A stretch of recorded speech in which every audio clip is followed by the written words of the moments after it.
Hello students, आज हम लोग पढ़ेंगे इलेक्ट्रोस्टैटिक्स का लेक्चर 2, जिसमें हम लोग को डिस्कशन करना है कूलम्ब्स लॉ के बारे में।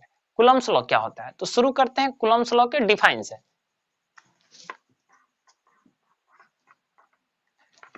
कूलम्ब्स लॉ क्या होता है, इसका डिफाइन हम लोग ऐसे कह सकते हैं कि Coulomb's force is directly proportional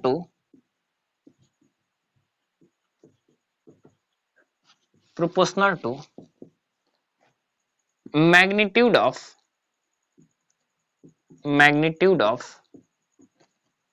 2-point charges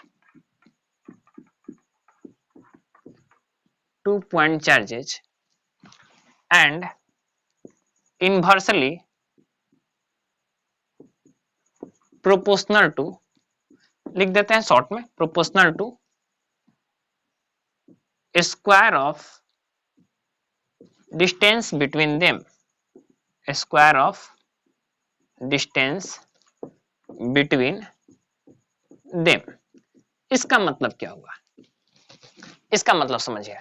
Coulomb's law का कहना है, कूलम्ब साहब का कहना है कि अगर 2 पॉइंट चार्ज है, छोटे छोटे 2 पॉइंट चार्ज है, ये अगर दोनों पॉजिटिव हुए तो आपस में रिपेल करेंगे, दोनों नेगेटिव हुए तो आपस में रिपेल करेंगे, अगर एक पॉजिटिव और एक नेगेटिव हुए तो आपस में अट्रैक्ट करेंगे। अगर 2 पॉइंट चार्ज है तो ये जो आपस में फोर्स लगाएंगे, ये कैसा फोर्स होगा, कितना फोर्स होगा, तो इनका कहना है कि force is directly proportional to, मतलब ये समझिए कि ये एक चार्ज है जो Q1 है और एक चार्ज है ये Q2 है, और इनके सेंटर से ये डिस्टेंस जो है, इनके सेंटर से ये डिस्टेंस R है। तो ये क्या हो जाएंगे, इनका कहना है कि force is directly proportional to mode of Q1 and Q2। यहां समझिए, Coulomb's force is directly proportional to magnitude of 2 point charges, magnitude of 2 point charges, और force is inversely proportional to R square. यानी इन दोनों को हम लिखेंगे तो डायरेक्ट ऐसे लिख सकते हैं Q1 Q2 और बाई R स्क्वायर। यहां पर जब प्रोपोर्शनल का साइन हटेगा तो क्या हो जाएगा, K mod of Q1 Q2 by R square. K को हम लोग कहते हैं क्या, Coulomb's constant. Coulomb's constant K का वैल्यू होता है, यहां लिख देते हैं K का वैल्यू 9 × 10⁹ न्यूटन मीटर स्क्वायर पर कूलम्ब स्क्वायर। ये K का वैल्यू कब अप्लाई होगा, जब फ्री स्पेस या वैक्यूम रहे तब। Write down.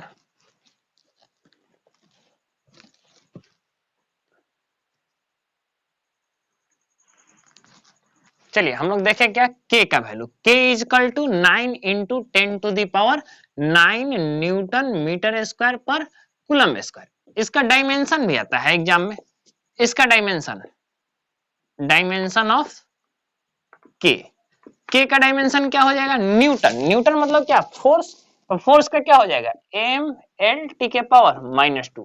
मीटर मतलब क्या, लेंथ यानी L स्क्वायर, और C मतलब क्या, चार्ज, कूलम्ब। कूलम्ब का क्या हो जाएगा A और T। ये M L 2 और 1 3, ये ऊपर जाएगा T⁻³ और A⁻⁻1। ये डायमेंशन ऑफ K हो। अच्छा, K का एक और वैल्यू होता है, K का होता है 1/4πε0। इसे देखकर घबराना नहीं है, इसके लिए एक अलग लेक्चर बनाएंगे। 1/4πε0। एप्सिलॉन क्या होता है, इसको हम लोग कहते हैं परमिटिविटी। परमिटिविटी का वैल्यू क्या होता है 8.85 × 10⁻12। इसका यूनिट ये पलट जाता है कूलम्ब स्क्वायर पर न्यूटन मीटर स्क्वायर।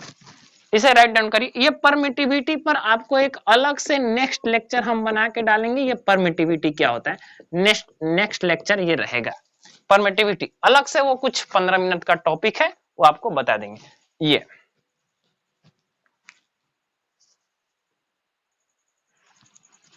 चलिए ये देखिए नेक्स्ट टॉपिक कूलम्ब्स लॉ का है। Coulomb's law in vector form. ध्यान दीजिए, ये वेक्टर आ गया। थोड़ा सा आपको वेक्टर के लेक्चर में ले चलेंगे तो टेंशन लेने का बात नहीं है। इसमें क्या हुआ कि एक चार्ज है, यहाँ पर एक Q1 है और एक यहाँ पर Q2 है, ये दोनों के बीच का डिस्टेंस R है। वेक्टर फॉर्म, अगर ये 2 1 पर फोर्स लगाया तो इसे हम लोग क्या लिखेंगे, F1 2, और अगर 2 पर 1 फोर्स लगाया तो क्या लिखेंगे, F2 1। अच्छा, फोर्स F1 2 का मोड, फोर्स F21 का मोड, ये बराबर होगा F के, ये F के बराबर होगा क्योंकि दोनों एक दूसरे पर अपोजिट फोर्स लगा रहे हैं। न्यूटन्स लॉ लगा कि F21 और F12 क्या होगा, आपस में बराबर होगा किसी मैग्नीट्यूड के। F12 को हम लोग क्या कहेंगे, फोर्स ऑन 1 ड्यू टू 2, और F21 को क्या कहेंगे, फोर्स ऑन 2 ड्यू टू 1। चलिए हम लोग देखते हैं F12। इधर F12 कूलम्स लॉ जानते हैं क्या, फोर्स क्या जानते हैं, Coulomb's force, F equal to K mod of Q1 Q2 by R square. Same यहां पर भी लिखते हैं F इक्वल टू, ये फ्री स्पेस में है, K mod of Q1 Q2 by R square. लेकिन इधर क्या है, वेक्टर है, तो इधर भी वेक्टर होना चाहिए। तो वेक्टर लगाने के लिए हम लोग यहाँ पर क्या ले लेंगे, यूनिट वेक्टर। अब आइए यूनिट वेक्टर के बारे में, वहां यूनिट वेक्टर से मल्टीप्लाई कर देंगे, हो जाएगा। यूनिट वेक्टर के बारे में जानते होंगे, अगर किसी भी क्वांटिटी पर कैप लग जाए तो इसे हम लोग कौन सा वेक्टर कहते हैं, यूनिट वेक्टर कहते हैं। यानी यूनिट वेक्टर का फॉर्मूला होता है वेक्टर बाई मैग्नीट्यूड। तो यहाँ पर यूनिट वेक्टर जो है, इसके जगह पर हम लिख लेते हैं R यूनिट वेक्टर R। अब यहाँ पर R21 लिख लेते हैं, क्योंकि F12 फोर्स लग रहा है, मतलब कहाँ, फोर्स 1 पर लग रहा है, किसके वजह से, 2 के वजह से, यानी कि ये यहां से यहां तक का जो डायरेक्शन है R21 कैप।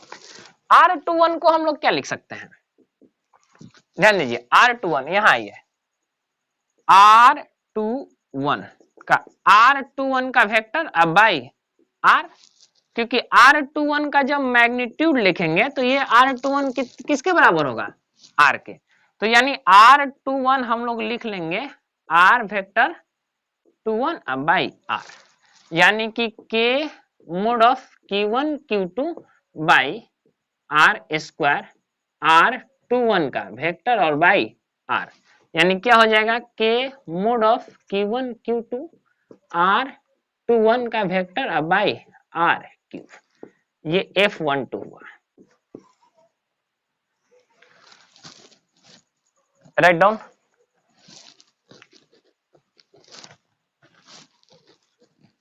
अगर ये आप समझ गए होंगे तो सिमिलरली एक बात इसी में हम कहना चाहते हैं,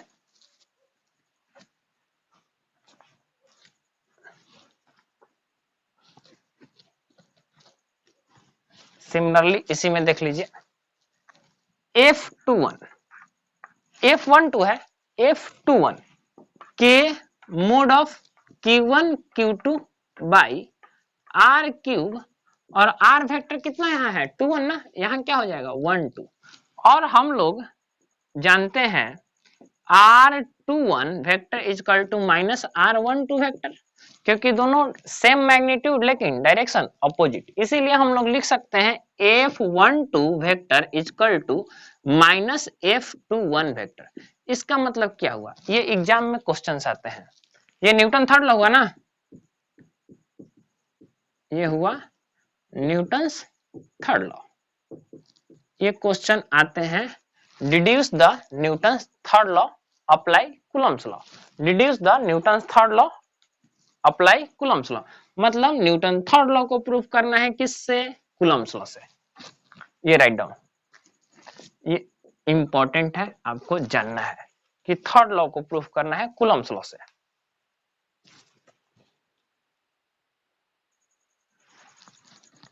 इधर देखिए, Coulomb's law in position vector form. Position vector क्या है, इसमें दो बात बताएंगे, दो केस बताएंगे। एक बार जब एक चार्ज ओरिजिन पर रखा हो तब, और एक बार दोनों चार्ज पोजीशन में रखा हो तब। तो फर्स्ट हम लोग देख लेते हैं ओरिजिन के लिए। फर्स्ट केस ओरिजिन के लिए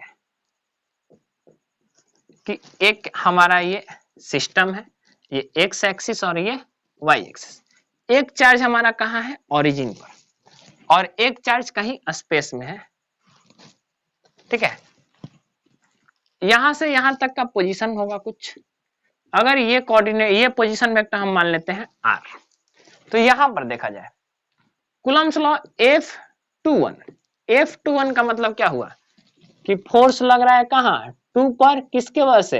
1 की वजह से। F21 के mode of Q1 Q2 by R square. गलत फॉर्मूला है, क्योंकि इधर क्या है? वेक्टर है और इधर वेक्टर नहीं है, तो इधर भी वेक्टर होना चाहिए।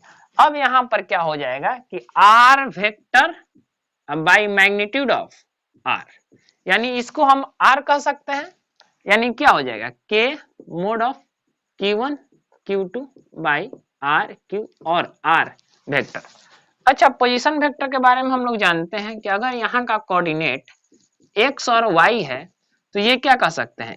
x i cap plus y j cap, यानी F21 is equal to K mod of Q1 Q2 by R cube. और यहां पर क्या लिख दें? x i cap plus y j cap. कोई दिक्कत नहीं, राइट डाउन।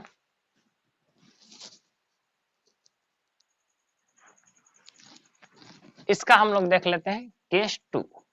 केस 2 में क्या है? दोनों प्लेन में है, मतलब ये x एक्सिस और ये y एक्सिस।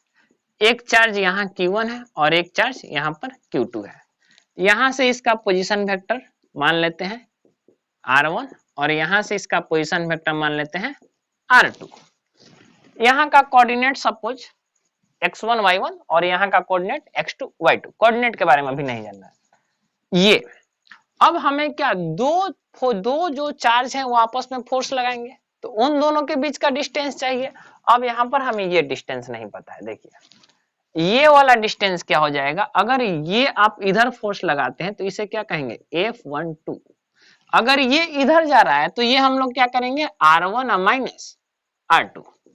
अगर ये इधर आ जाए तो ये क्या कहेंगे? F21। और इसके लिए डिस्टेंस क्या हो जाएगा? इधर आने के लिए R2 माइनस R1। अब F12 निकालते हैं। F12 क्या? K mod of Q1 Q2 by ये वाला डिस्टेंस। अब देखिए F12 निकाल रहे हैं तो ये वाला डिस्टेंस चाहिए, तो ये वाला डिस्टेंस क्या हो जाएगा? R1 माइनस R2 का क्या?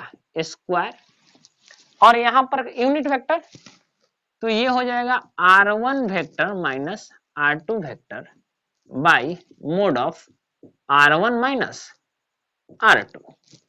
तो ये क्या लिख देंगे? F12 is equal to K mod of Q1 Q2 into R1 minus R2 by mod of R1 minus R2 का क्यूब। सिमिलरली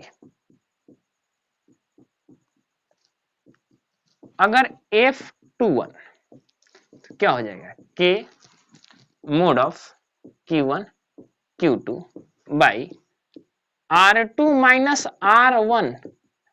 ये नहीं समझ में आया? बताए थे कि अगर इधर चले F12, एक बात ध्यान रखिए कि अगर जिधर की तरफ हम एरो देंगे, ये एरो इधर की तरफ, तो ये R1 में से R2 को क्या करेंगे? सबट्रैक्ट कर लेंगे। अगर ये इधर की तरफ एरो होगा तो ये R2 में से R1 को क्या कर लेंगे? सबट्रैक्ट कर लेंगे। यानी हम अभी निकाल रहे हैं F21, यानी F21 के लिए क्या? K mod of Q1 Q2 R2 minus R1 का cube into R1 minus R2 minus R1। ठीक है, इतना आप समझे? ये पोजीशन वेक्टर है।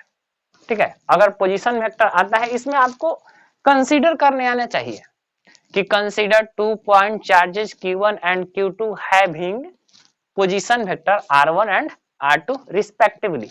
इतना करने के बाद आपको ये करना होगा। ये CBSE के एग्जाम में या किसी भी स्टेट बोर्ड के एग्जाम में 3 मार्क्स का ये आता है।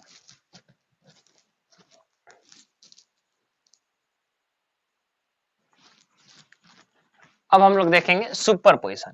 ये बहुत ही आसान है, सेम आपका पोजीशन वेक्टर जैसा है। सुपरपोजिशन, सुपरपोजिशन प्रिंसिपल क्या होता है? एक पॉइंट पर सारे फोर्स के वेक्टर को क्या करना है? सम कर देना। सपोज एक लड़का है, आया, उसको खड़ा कर दिए और उसके सारे दोस्त क्या किए? उसको मारे। मारे 1 2 3 4 10 सब मारे। सब जितना भी मारे सबको क्या करना है? वेक्टर फॉर्म में ऐड कर देना है। उसी को क्या कहेंगे? सुपरपोजिशन। मतलब एक चार्ज है, यहाँ देखिए एक्स एक्सिस और वाई एक्सिस। एक यहाँ पर क्यू नॉट चार्ज है, ये आर नॉट, ये वही बच्चा है जिसको मारना है।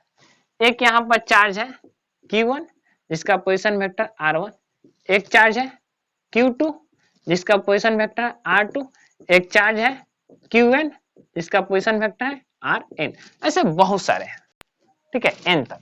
इसमें हम लोग कंसीडर करेंगे, consider Q0 charge Q1 Q2 Q3 Qn जिसका position vector R0 R1 R2 R3 कहां तक? Rn तक। अगर ये Q1 फोर्स लगाता है तो यहाँ क्या लिखेंगे? F01। अगर Q2 फोर्स लगाता है तो क्या लिखेंगे? F02। अगर F01 निकालते हैं तो क्या हो जाएगा? K mod of Q1 Q2 by, ये देखिए इधर की तरफ गया, यानी क्या? R0 माइनस R1 का cube into R0 minus R1। अब कंफ्यूज हो गए कि यहाँ पर क्यू क्यों लगा दिए, तो डायरेक्ट लिख दिया है, यहाँ यूनिट वेक्टर करके नीचे स्क्वायर होता है वो वाला क्यूब हो गया। F02 लिखेंगे, क्या हो जाएगा? K mod of Q not Q2 by R0 minus R2 का क्यूब, और यहाँ क्या हो जाएगा? R0 minus R2। अगर ऐसे ही सिमिलरली n तक लिखेंगे तो K mod of Q0 Qn by R0 minus Rn का क्यूब, और ये क्या हो जाएगा? R0 minus Rn। ये तो सारा अलग अलग है कि F0 पर 1 लगाया, फिर 2 लगाया, फिर 3 लगाया, फिर n लगाया। सबका सुपरपोजिशन में क्या करना है? सबको ऐड कर देना है वेक्टर फॉर्म में। F01 प्लस F02 प्लस कहां तक? F0n तक। अगर सबको हम सम करते हैं डायरेक्ट तो k देखिए सब में कॉमन है, k, ठीक है, उसको बाहर निकाल देते हैं।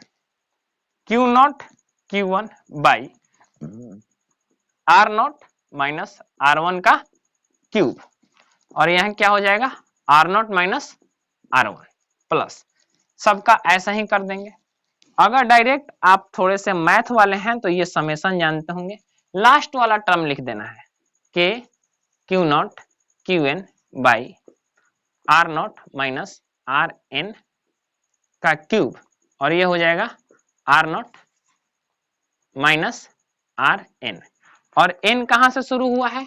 n का वैल्यू कहां से शुरू हुआ है? 1 से कहां तक चलेगा? n तक। ये आपका सुपरपोजिशन फॉर्म रहा। ये हम लोग वेक्टर फॉर्म का अप्रॉक्स जितना भी फॉर्म था कूलम्ब्स लॉ का पढ़ लिए। अब इसके बाद हम लोग न्यूमेरिकल बनाएंगे। तो न्यूमेरिकल में थोड़ा सा धीरे धीरे समय देते जाएंगे। अब कंफ्यूजन होगा कि कहां तक न्यूमेरिकल बनाएंगे, तो हम लोग धीरे धीरे बोर्ड लेवल से चलते जेई मेंस तक, एडवांस तक चलेंगे। नीट वाले स्पेशली थोड़ा सा ध्यान दीजिएगा कि ये जो सब चीज है वो नीट में भी आता है न्यूमेरिकल फॉर्म में। तो आप इसे राइट डाउन करिए।